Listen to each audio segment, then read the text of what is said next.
Lionel Andres Messi ৩৭ বছর বয়সী এ Argentine football তারকাকে চেনেন না এমন মানুষ হয়তো এ ধরায় খুঁজে পাওয়া যাবে না।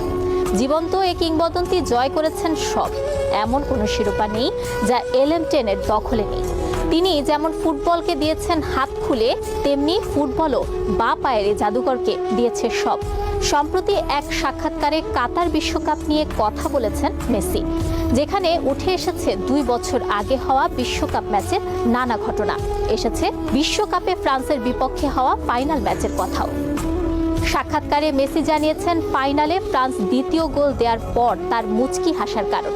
মেসি বলেন, সে সময় আমার মনে হচ্ছিল ফুটবল আমাকে বলছে এই বিশ্বকাপটা তোমার জন্য না। আমার মাথায় তখন 2014 বিশ্বকাপের ফাইনালের কথা ঘুরছিল, মনটাও কেমন খারাপ হয়ে যাচ্ছিল।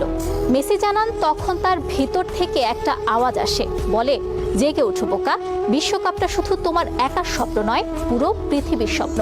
ঠিক তখনই উঠে দাঁড়ান মেসি, বলে ওঠেন আজ কেউ তোকে থামাতে পারবে না। সাক্ষাৎকারে এভাবেই সেদিনের স্মৃতিচারণ করেন মেসি। এর পরের ঘটনা সবারই জানা।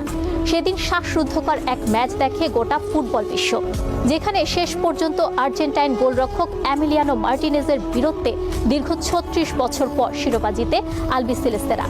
সেদিনের ম্যাচ যারা দেখেছেন তারা জানেন, সর্বকালের সেরারা কখনো হার মানেন না। এভাবেই বারবার উঠে দাঁড়িয়ে রচনা করেন ইতিহাস।